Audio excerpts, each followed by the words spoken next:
नहीं आता यार।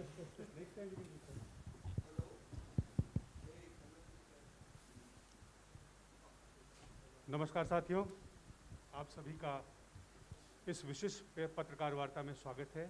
अमूमन हम जब संसद का सत्र चल रहा होता है तो विजय चौक से प्रेस कॉन्फ्रेंस करते हैं, और जैसा कि आदरणीय जितेंद्र सिंह जी ने बताया कि इतवार के दिन आपको तकलीफ दी है, तो इससे आप विषय की महत्ता समझ सकते हैं। मैं स्वागत करता हूं अखिल भारतीय कांग्रेस कमेटी के महासचिव, असम के प्रभारी आदरणीय जितेंद्र सिंह जी का। मैं स्वागत करता हूं गौरव गोगोई, लोकसभा में कांग्रेस संसदीय दल के उपनेता। मैं स्वागत करता हूं हमारे पूर्व अध्यक्ष असम प्रदेश कांग्रेस कमेटी के रिपुन बोरा जी का, राज्यसभा सांसद भी हैं। मैं स्वागत करता हूं अब्दुल खलीक जी का, बारपेटा से सांसद हैं। मैं स्वागत करता हूं भारतीय राष्ट्रीय कांग्रेस कमेटी के राष्ट्रीय प्रवक्ता प्रोफेसर गौरव वल्लभ जी का। बगैर समय गवाए सर, स्वागत है आपका। आरंभ करें प्रेस वार्ता। बहुत बहुत धन्यवाद प्रणव जी। आदरणीय साथीगण, हमारे साथ आज मंच पर विराजमान है श्री गौरव वल्लभ साहब। मंच पर हमारे साथ विराजमान हैं पूर्व में प्रदेश कांग्रेस कमेटी, प्रदेश में आसाम प्रदेश कांग्रेस कमेटी के माननीय अध्यक्ष और अभी राज्यसभा में सांसद श्री रिपुन बोरा साहब। लोकसभा में हमारे उपनेता आदरणीय गौरव गोगोई साहब हमारे साथ विराजमान हैं। हमारे वरिष्ठ साथी और राज्यसभा में के सब सदस्य श्री अब्दुल खालिक साहब, विराजमान साथीगण। आपसे क्षमा चाहता हूं कि आज रविवार के दिन आपको हमने तकलीफ दी है, लेकिन एक ऐसा मुद्दा है जिसका खुलासा हुआ है हाल ही में। मोदी जी कहते हैं ना खाऊंगा ना खाने को दूंगा, और उनके खुद के ही मुख्यमंत्री एक भूमाफिया के रूप में काम कर रहे हैं। और हाल ही में हमने देखा है कि एक बहुत बड़ा लैंड स्कैम हुआ है। एक बहुत बड़ी ज़मीन जो गरीब लोगों के लिए, जो लैंडलेस लोगों के लिए, जिनके पास ज़मीन नहीं है, सरकार की पॉलिसी के तहत वो और उनके परिवार ने हड़प ली है। और उसके आसपास बहुत बड़े बड़े प्रोजेक्ट्स चल रहे हैं। उस पूरे एरिया को डेवलप करा जा रहा है, जैसे उस ज़मीन की जो कीमत है वो चौगुनी नहीं 100 गुना हो जाए, इस तरह की एक व्यवस्था वहाँ चल रही है। 100 करोड़ से ऊपर की उस ज़मीन की कीमत है, और वो अपने खुद के इस्तेमाल, अपना खुद का प्रभाव का इस्तेमाल करके, जब वो राज्य सरकार के अंदर एक मंत्री थे, अपने परिवार को, अपने लोगों को उन्हें वो ज़मीन अलॉट करवाई। किस तरह से अलॉटमेंट हुआ, इसके बारे में हमारे आदरणीय साथी आपको बताएंगे। लेकिन आसाम के अंदर, मैं हाल ही में आसाम में था, और वहाँ सिर्फ ज़मीन ही नहीं, उसके साथ साथ एक पूरा अंडरग्राउंड चल रहा है, एक माफिया राज चल रहा है। हाल ही के अंदर मेघालय से जो कोयला जो आता है, आसाम के अंदर जो आता है, आसाम के इलाके से जो गुजरता है, उसके ऊपर भी एक रेट बना रखी है। 40,000 रुपये प्रति ट्रक कलेक्शन आसाम सरकार कर रहा है, हर चीज़ के ऊपर। वहाँ चाहे एक पेन भी आसाम के अंदर जाता है तो उसके ऊपर भी जीएसटी के साथ साथ मुख्यमंत्री टैक्स और लगा दिया जाता है। इस तरह का एक भ्रष्टाचार का अड्डा बन चुका है आसाम। यही कहते हुए मैं हमारे आदरणीय साथी जो पधारे हुए हैं उनसे मैं निवेदन करूंगा कि इस पूरा जो एक स्कैम, लैंड स्कैम जो सामने आया है, उसका खुलासा करें।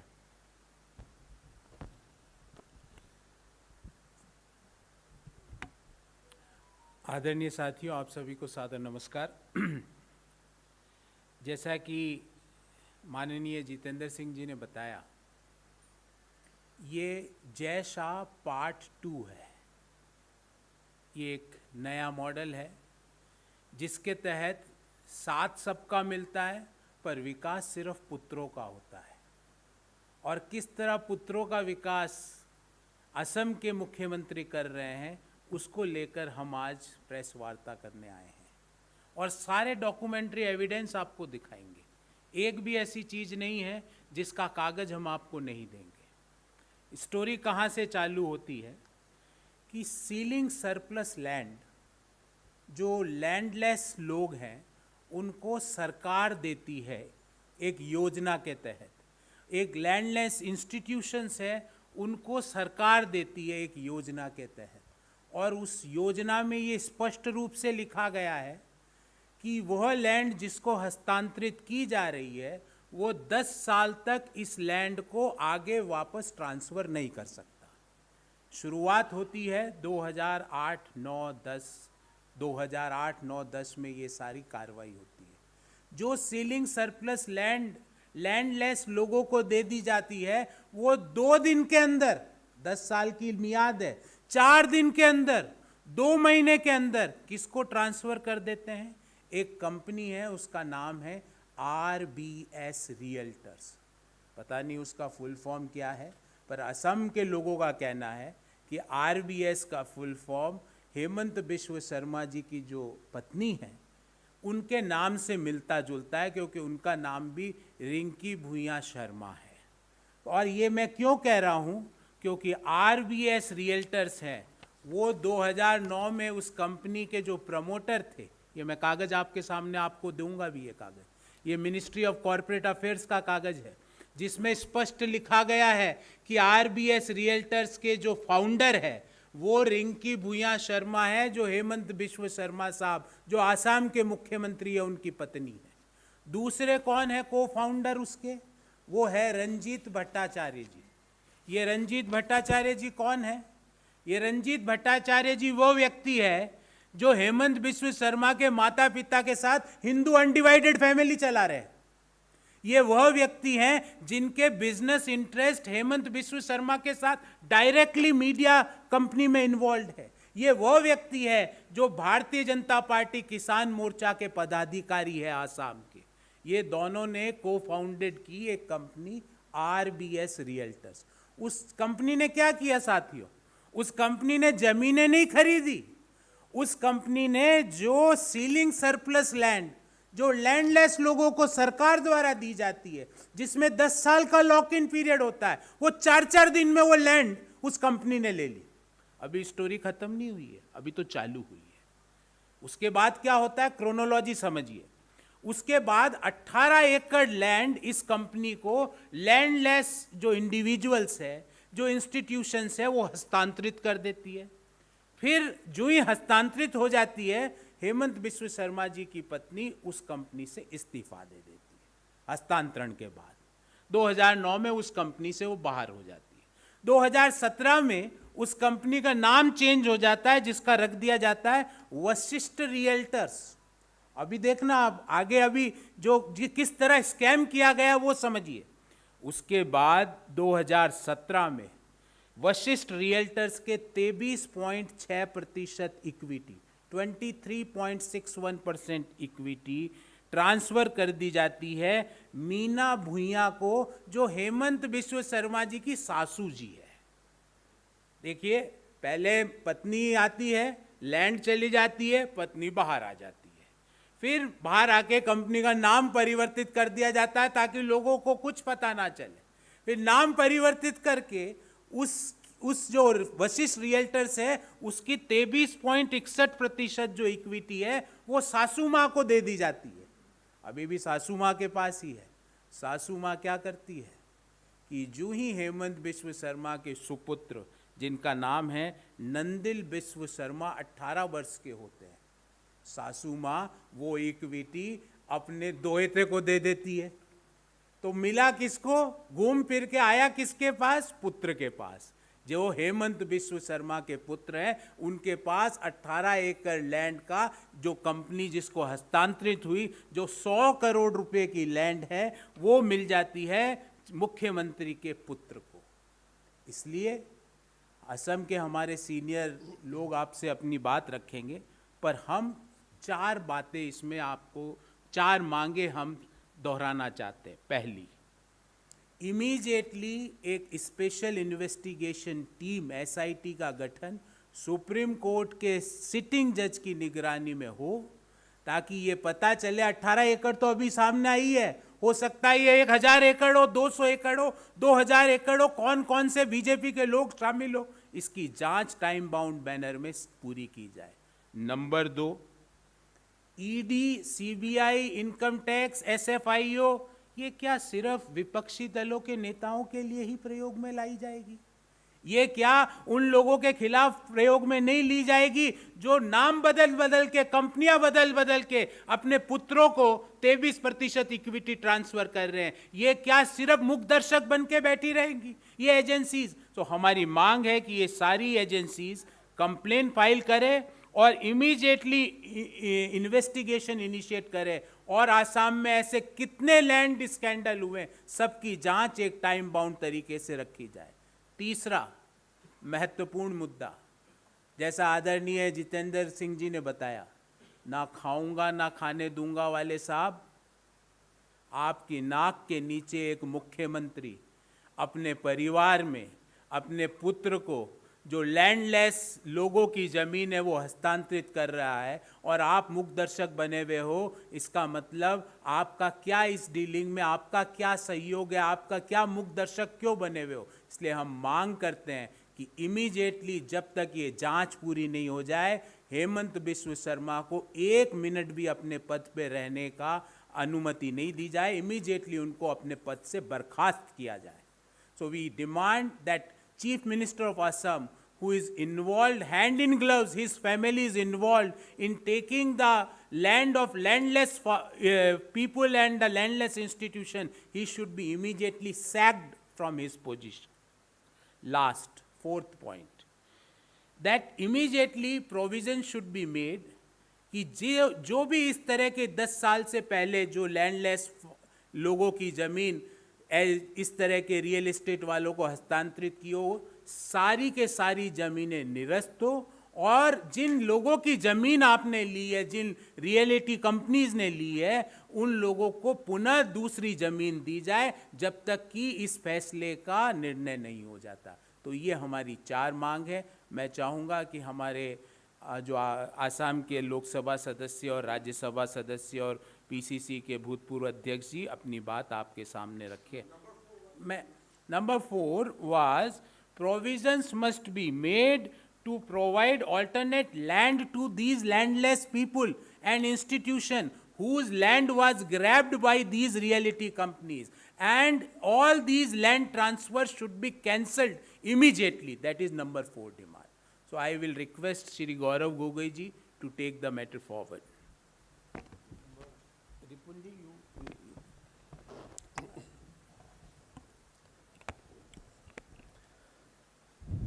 Thank you, Shri Jitendra ji, Gaurav Ballabh ji, and my esteemed colleague Gaurav Gogoi and Abdul Khalik and Pranab Jha, and my dear media friends.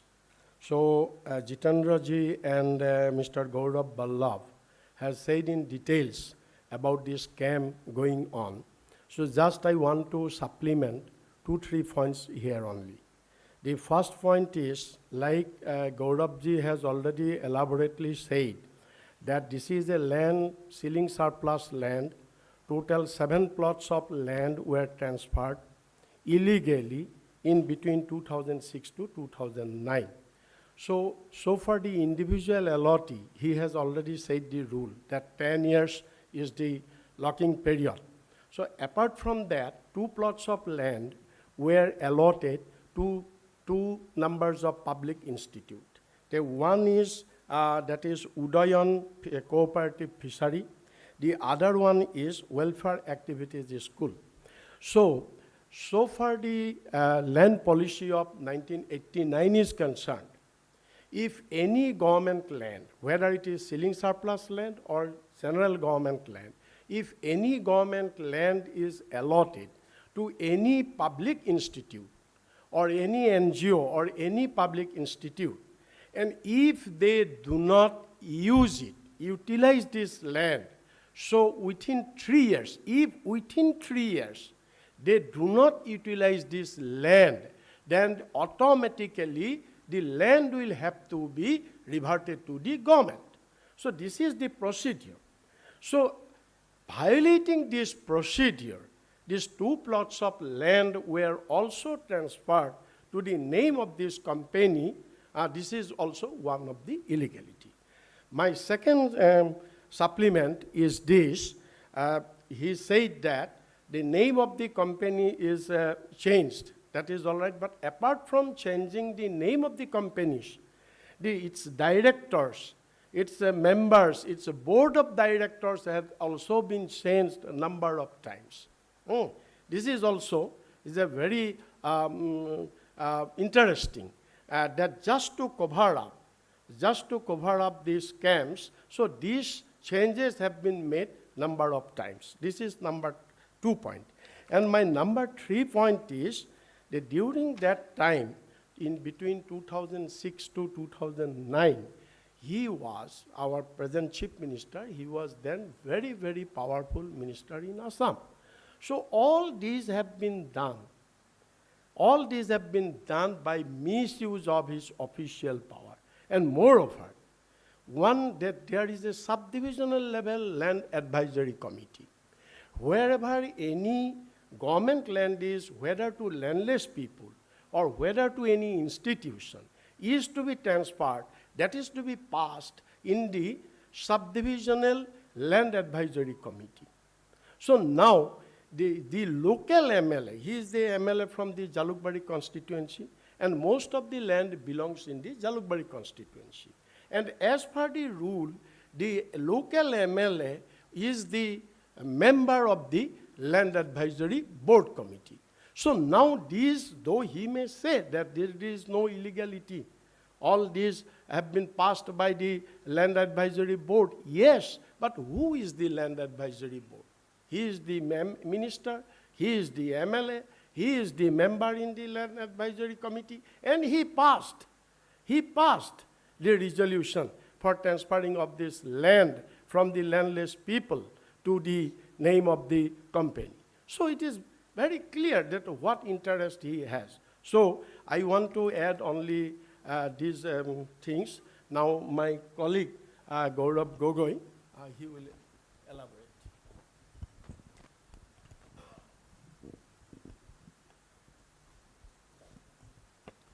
धन्यवाद दोस्तों। यहाँ पे उपस्थित AICC general secretary Jitendra Singh ji, Gaurav Vallabh Pant ji, Rajya सांसद रिपुन बोरा जी, लोकसभा सांसद अब्दुल खालेक जी, प्रणव झा जी और यहाँ पे मीडिया के दोस्तों, प्रश्न मैं कुछ करना चाहूँगा क्योंकि अभी तक केस के सारे विवरण आपको मिल चुका है।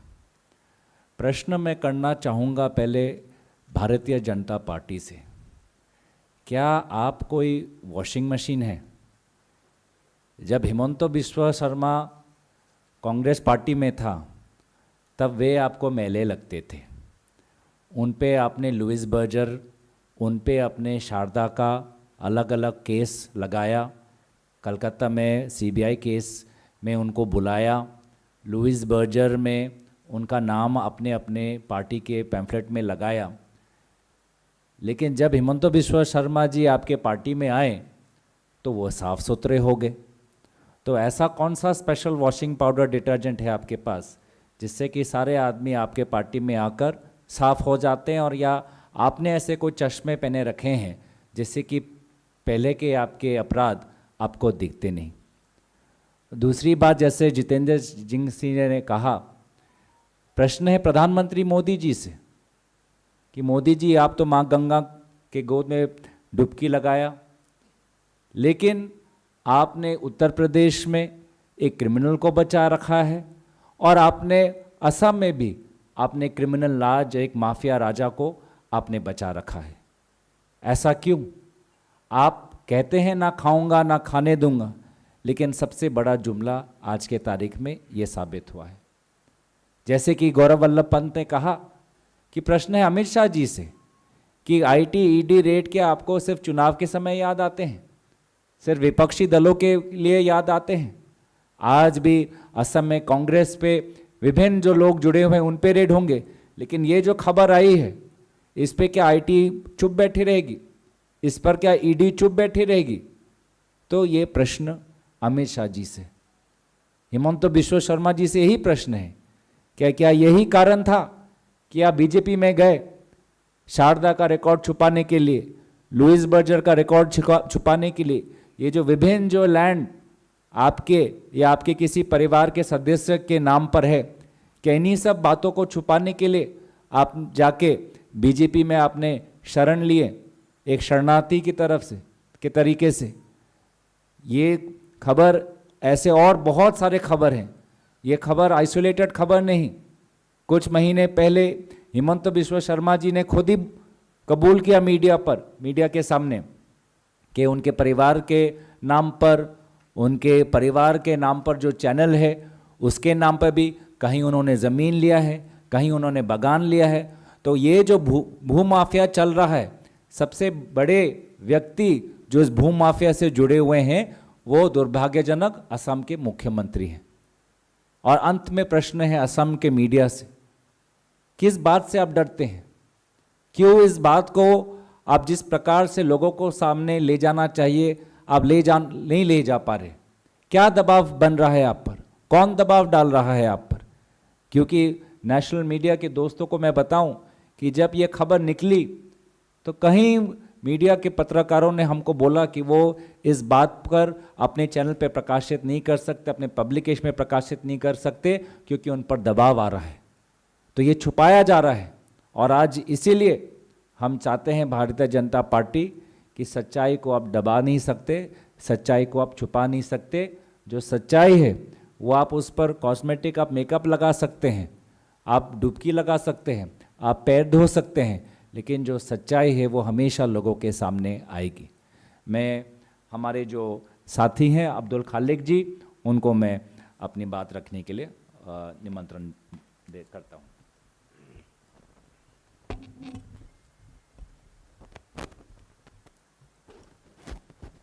आदरणीय जितेंद्र सिंह जी, लोकसभा के उपनेता आदरणीय गौरव गोगोई जी, रिपुन बोरा जी, गौरव वल्लभ जी एंड प्रणव झा जी और साथीगण, जब भी कोई स्कैम सामने आते हैं, भाजपा के कुछ नेता, स्पेशली आसाम के मुख्यमंत्री, इस स्कैम छुपाने के लिए कम्युनल चीजों के आगे लाता है। आसाम के मुख्यमंत्री आसाम के 3 कोटी 30 लाख जनता के मुख्यमंत्री है, संविधान के नाम पर शपथ लिया। जब ये घोटाला प्रकाश हुआ, ये बात सच है, आसाम का ज़्यादा से ज़्यादा जो मेन स्ट्रीम मीडिया उसमें नहीं आया, पोर्टल में आया। लेकिन जब ये आया और आसाम के लोगों का अंदर ये चर्चा शुरू हुआ, सारे चीज़ को डाइवर्ट करने के लिए मुख्यमंत्री जी ने क्या बोला? वो गोरू खुटी को लेके आया, जो दरोंग डिस्ट्रिक्ट में जो एविक्शन हुआ था। बोला गोरू खुटी में आसाम का लोगों ने 1983 का रिवेंज लिया। एक मुख्यमंत्री जो संविधान के नाम पे शपथ लेते हैं, जो कहते हैं शपथ के टाइम कोई भेदभाव नहीं करेगा और संविधान को रक्षा करेगा, जो मुख्यमंत्री का काम होते हैं लॉ एंड ऑर्डर को मेंटेन करना, अगर वही मुख्यमंत्री बोलेगा सरकार या जनता कोई पर्टिकुलर कम्युनिटी के ऊपर रिवेंज लिया, तब लॉ एंड ऑर्डर कहाँ मेंटेन होगा, संविधान कैसे रक्षा होगा? ये सारे चीज़ हिमंत बिश्व शर्मा ने किया था। जो घोटाला हुआ, भूमि घोटाला, इसको छुपाने के लिए। तो मेरा विचार में Himanta Biswa Sarma is the chief violator of constitution in Assam. तो इसीलिए जो हमारे नेतागण जो बताया, उसको तुरंत रिजाइन देना चाहिए, घोटाला के लिए भी, और इस संविधान का जो शपथ ले इसको भंग करने के लिए भी उसको तुरंत त्यागपत्र देना चाहिए या केंद्र उनको बर्खास्त करना चाहिए। धन्यवाद।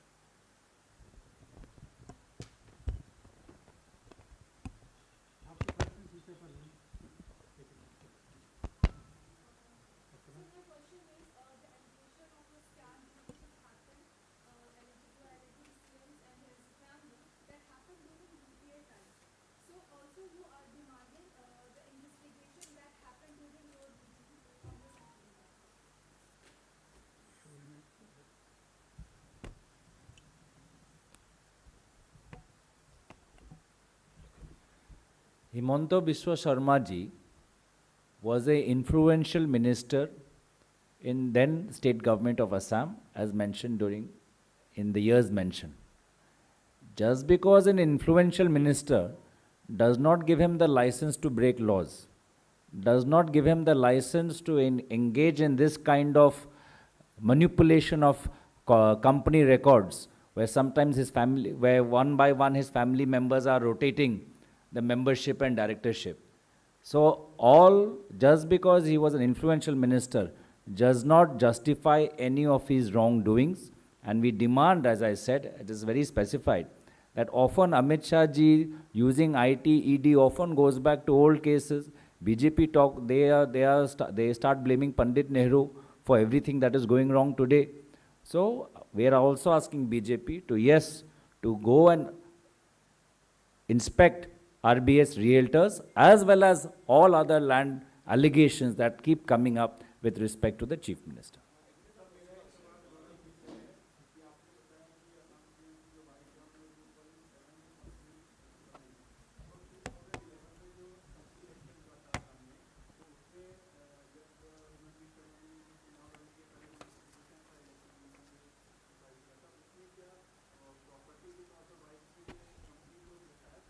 देखिए, जो मैंने दस्तावेज भी आपको दूंगा मैं, ये मिनिस्ट्री ऑफ कॉरपोरेट अफेयर्स का फॉर्म 32 है, जिसमें हेमंत बिश्व शर्मा जी की पत्नी रिंकी भूया शर्मा जी, उनका नाम इस कंपनी में एज ए फाउंडर लिखा गया है, ठीक है।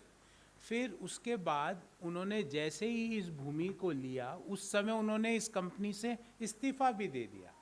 तो आपका जब जो एफिडेविट दिया जाता है इलेक्शन के दौरान, वो उस समय आपकी क्या पोजीशन है उसके बारे में लिखा जाता है। तो हो सकता है उस समय वो उस कंपनी की डायरेक्टर नहीं थी, पर मैंने आपको पूरी क्रोनोलॉजी समझाई कि कंपनी बनी, लैंडलेस जो लोगों को जो सीलिंग की ज़मीन दी जाती है वो उस कंपनी ने ज़मीन ले ली, कंपनी ने नाम परिवर्तन करके गुमराह करने की कोशिश करी, उस कंपनी ने फिर अपनी 23.6% इक्विटी हेमंत बिश्व शर्मा जी की सासू जी को ट्रांसफ़र कर दी और सासू माँ ने अपने दोहते को दे दी, अर्थात हेमंत बिश्व शर्मा जी को वो इक्विटी मिल गई। ये पूरी रूटिंग है, ये पूरा एक फाइनेंशियल स्कैम किया गया ताकि लोगों की आंखों में वो स्कैम ना आ सके, लोगों को गुमराह किया जा सके। पर आज ये स्कैम आज देश के सामने और असम के लोगों के सामने आ गया कि किस तरह एक मुख्यमंत्री लैंड माफिया की तरह बिहेव कर रहा है, किस तरह एक मुख्यमंत्री लैंडलेस जो लोगों को, गरीब लोगों को जो जमीन दी जाती है वो जमीन को हथिया रहा है। ये मुख्यमंत्री के परिवार डायरेक्टली इन्वॉल्व है। और जो आरबीएस रियल्टर्स हैं, मैंने आपको 2 उनके फाउंडर्स के नाम बताए, एक तो मुख्यमंत्री जी की पत्नी और दूसरे रंजीत भट्टाचार्य जी। और ये कौन है? ये वो व्यक्ति हैं जो मुख्यमंत्री के परिवार के साथ HUF बना के बैठे हैं, मिस्टर भट्टाचार्य जी। ये वो व्यक्ति हैं जिनका मुख्यमंत्री के परिवार की जो मीडिया कंपनी है उसमें हिस्सेदारी है। ये कौन है? ये वो व्यक्ति है जो असम के बीजेपी के किसान मोर्चा के पदाधिकारी मुख्यमंत्री जी उनको बनाते हैं। ये वो व्यक्ति हैं जो असम के गुवाहाटी के क्लोज सर्किल में लोग कहते हैं ये मुख्यमंत्री जी के बहुत क्लोज सलाहकार हैं। ये वह व्यक्ति हैं। इन दोनों ने कंपनी बनाई, लैंडलेस लोगों की जमीन ले ली, कंपनी का नाम चेंज करके लोगों की आंखों में धूल झोंकने की कोशिश करी, उस कंपनी का नाम चेंज करके मुख्यमंत्री जी की सासू जी को इक्विटी दे दी, सासू जी ने दोहते को दे दी। What is this all? और ये सब कब हो रहा है? जब हमारे देश में प्रधानमंत्री जी कह रहे हैं ना खाऊंगा ना खाने दूंगा। प्रधानमंत्री जी इस मॉडल को तो कहेंगे खूब खाऊंगा खूब खाने दूंगा। ये मॉडल हो गया आपका। और इन्होंने जो सवाल पूछा, अनियमितता कब आई?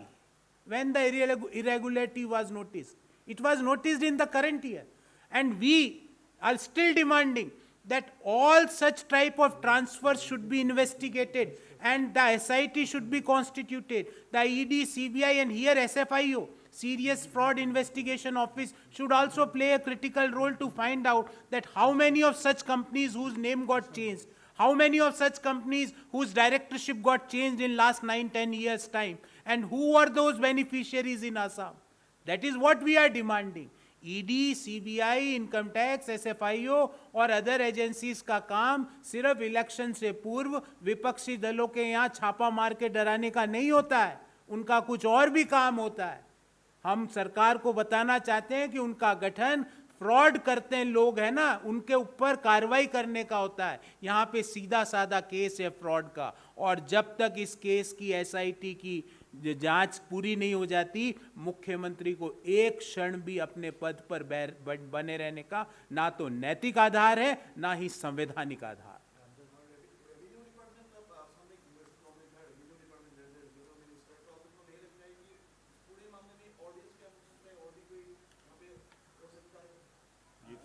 I think you want to answer, please.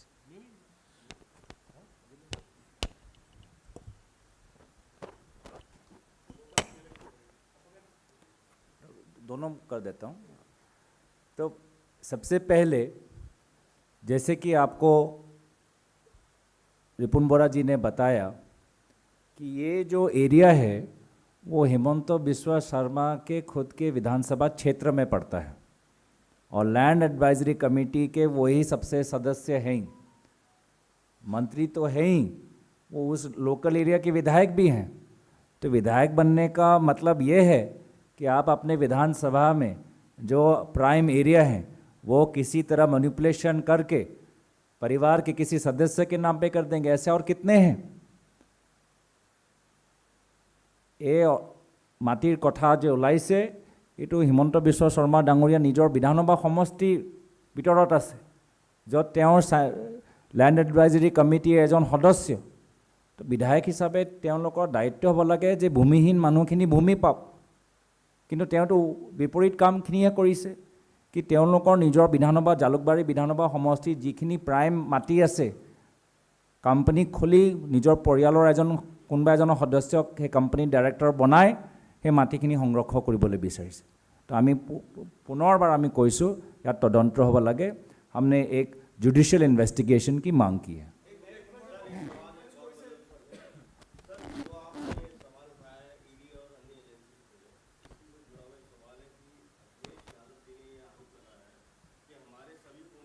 आदरणीय साथी, मैं आपका सवाल लूंगा, पर इस मुद्दे पे अगर जो सवाल हो उसके बाद मैं आपको जरूर इसका उत्तर दूंगा।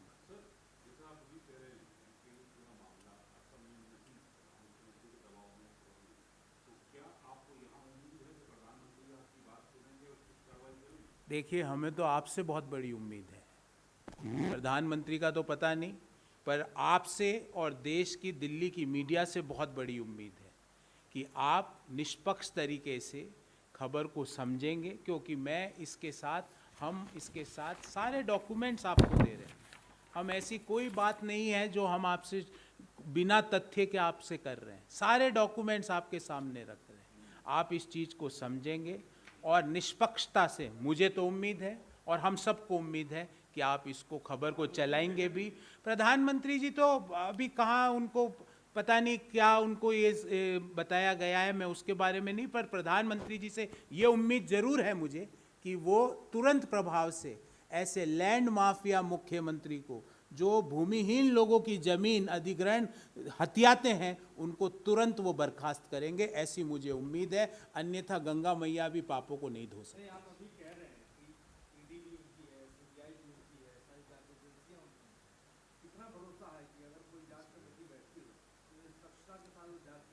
जैसा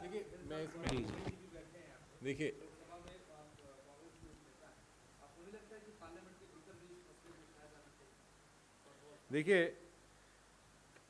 जिस तरह की सीबीआई, ईडी और जो अन्य जांच एजेंसियां वो भारतीय जनता पार्टी के कार्यकर्ता के रूप में काम कर रही है, हमने देखा है पिछले 7 साल के अंदर। माननीय मुख्यमंत्री हिमंता बिस्वा शर्मा जी के खिलाफ बहुत सारी इन्वेस्टिगेशन चल रही हैं, जिसके बारे में अभी गौरव गोगोई जी आपको बताया। चाहे वो लुइस बर्जर स्कैम की बात हो, चाहे वो शारदा स्कैम की बात हो, उसके ऊपर बहुत उनने हल्ला करा था लोकसभा में, विधानसभा के अंदर बहुत उनने बात रखी थी। लेकिन जब उनके ऊपर प्रेशराइज करके लगता है कि वो जो आज भारतीय जनता पार्टी की वॉशिंग मशीन के अंदर घुस गए हैं, वो इसीलिए घुसे हैं क्योंकि उनके ऊपर उनका एक बहुत बड़ा काला दाग उनके ऊपर लगा हुआ है, वो अब साफ हो चुका है। तो हमें उसके लिए हमने मांग की है कि ये सिटिंग जज ऑफ द सुप्रीम कोर्ट से जांच होनी चाहिए। सीबीआई, ईडी और ये जितने भी विभाग हैं, ये इनसे हमें कोई उम्मीद नहीं है।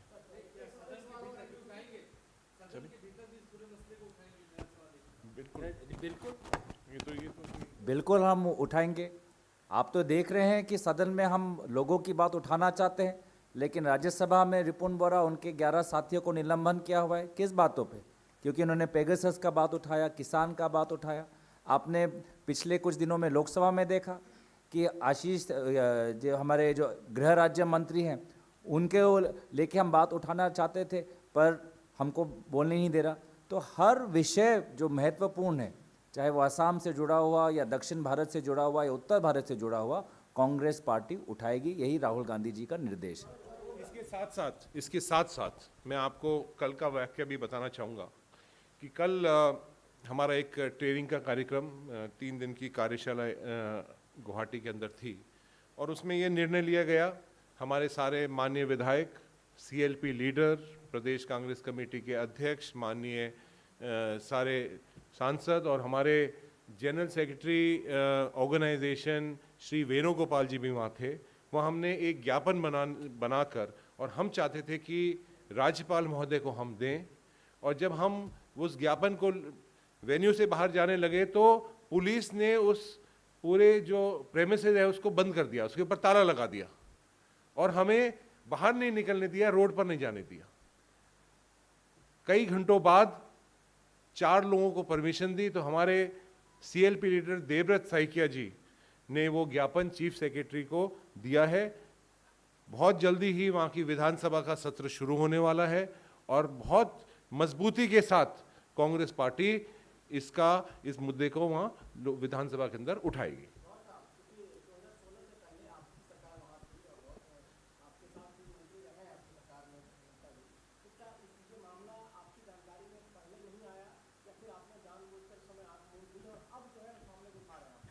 देखिए, ये इसका जवाब भाई गौरव वल्लभ जी ने दे चुके हैं और गौरव गोगोई जी भी दे चुके हैं। उस समय पर माननीय हिमंता बिस्वा शर्मा एक बहुत ही पावरफुल मंत्री होते थे, और उसके साथ साथ जो जालुकबाड़ी इलाका है, जो एयरपोर्ट के आसपास का इलाका है, वो उनकी खुद की गृह विधानसभा क्षेत्र होता था, और लैंड अलॉटमेंट कमेटी के अंदर वो सदस्य भी होते थे। तो उनने अपने आप विधायक के भी नाते और मंत्री के भी नाते ये अलॉटमेंट, इलीगल अलॉटमेंट उनने करा है। ये बात का खुलासा अभी सामने आया है। हम खुद मांग कर रहे हैं कि और भी कोई ऐसे अलॉटमेंट गलत हुए हैं, किसी की भी सरकार के समय हुए हैं, किसी के भी खिलाफ हुए हैं, तो उसको मामला सामने आना चाहिए।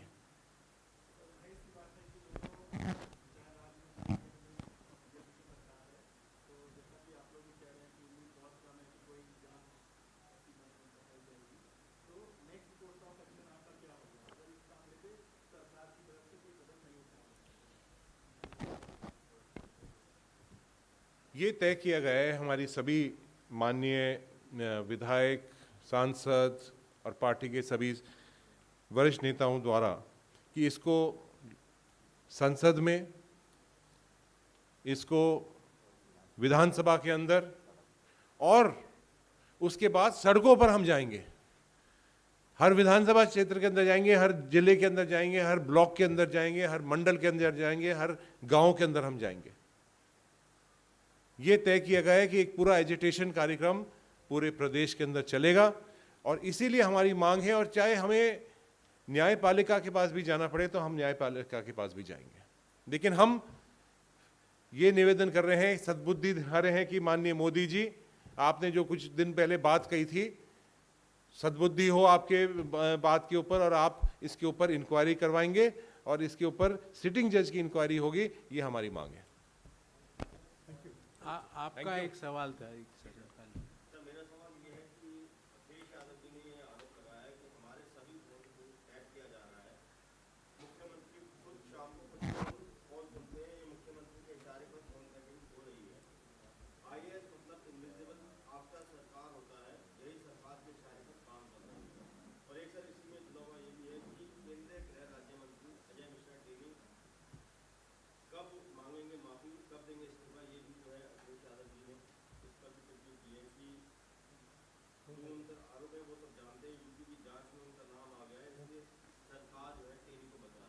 देखिए, गृह राज्य मंत्री का नाम जांच में साफ आ चुका है और राज्य मंत्री यूएनओ जाके भाषण दे रहे हैं। ये टेनी जी यूएनओ गए थे अभी सप्ताह भर पहले, वहाँ देश का प्रतिनिधित्व कर रहे हैं वो व्यक्ति जिन्होंने हिंसा को उकसाया, जिनके पुत्र डायरेक्टली किसानों को अपनी गाड़ी के टायरों से कुचलने के पूरे साक्ष्य मिल चुके हैं। वो लोग आज भारत का प्रतिनिधित्व कर रहे हैं अंतर्राष्ट्रीय पटल पर। कल मेरे को पता चला कि सीआरपीएफ की पासिंग आउट परेड को भाषण दे रहे हैं वो टेनी जी। जो क्या बोलते थे आपको याद है टेनी जी के स्टेटमेंट? तुम मुझे जानते नहीं हो, मेरा पुराना इतिहास। क्या इतिहास था आपको पता है? कि वो एक हिस्ट्री शीटर थे उस जगह के। वो हिस्ट्री शीटर आज सीआरपीएफ की पासिंग आउट परेड को भाषण दे रहे हैं, कमांडर्स को संबोधित कर रहे हैं, देश का यूएनओ में प्रतिनिधित्व कर रहे हैं। इसलिए पुनः मैं आपके सामने राहुल गांधी जी का वाक्य दोहराता हूं, इस्तीफा तो देना पड़ेगा, आज नहीं तो कल। जिस तरह 3 काले कानून वापस लेने पड़े ना, माफी मांग के लेने पड़े ना, मैं आपको विश्वास दिलाता हूं कि जो राहुल गांधी जी ने कहा है बारंबार, हाथ जोड़ के माफी मांग के इस्तीफा तो लेना पड़ेगा, बर्खास्त तो करना पड़ेगा। क्योंकि आपने अभी एक सवाल पूछा हमारे साथी ने कि आपको विश्वास नहीं है तो कैसे होगा। देखिए, हम हमारा काम करते हैं। लखीमपुर में भी राहुल गांधी जी और प्रियंका गांधी जी गए तो यहाँ तक केस पहुंचा।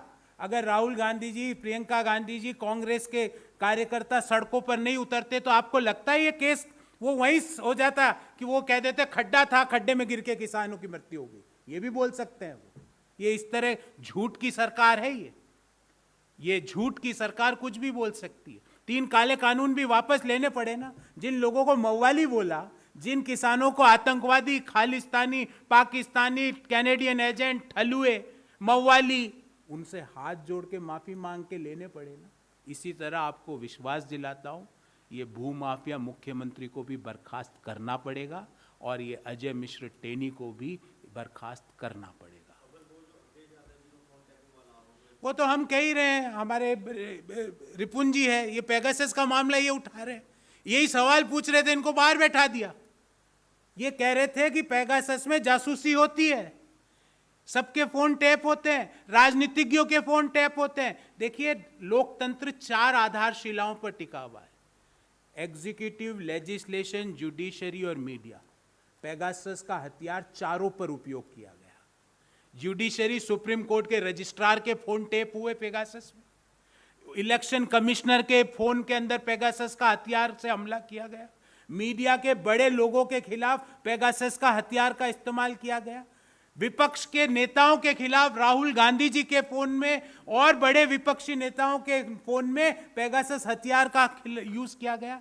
आप पेगासस नहीं है, मैं ये कहता हूं पेगासस के हथियार से लोकतंत्र को खत्म करने के लिए, क्योंकि चारों आधार को अगर आप खत्म कर दोगे तो लोकतंत्र का आधार खत्म हो जाएगा। और वही बात कांग्रेस पार्टी सड़क से लेकर संसद तक उठाएगी। और हम आपको विश्वास दिलाते हैं कि आपकी निष्पक्षता अगर साथ रही, आप निष्पक्षता से अपनी बात रखते रहे, तो सारे काम होंगे। भले ईडी, सीबीआई उनके केस्ड पैरट है, पर उनको फिर भी चीज़ें वापस लेनी पड़ी, बर्खास्त करना पड़ेगा और हेमंत बिश्व शर्मा को भी बर्खास्त करना पड़ेगा। मैं ले लूंगा, मैं आपसे बाद में ले लूंगा।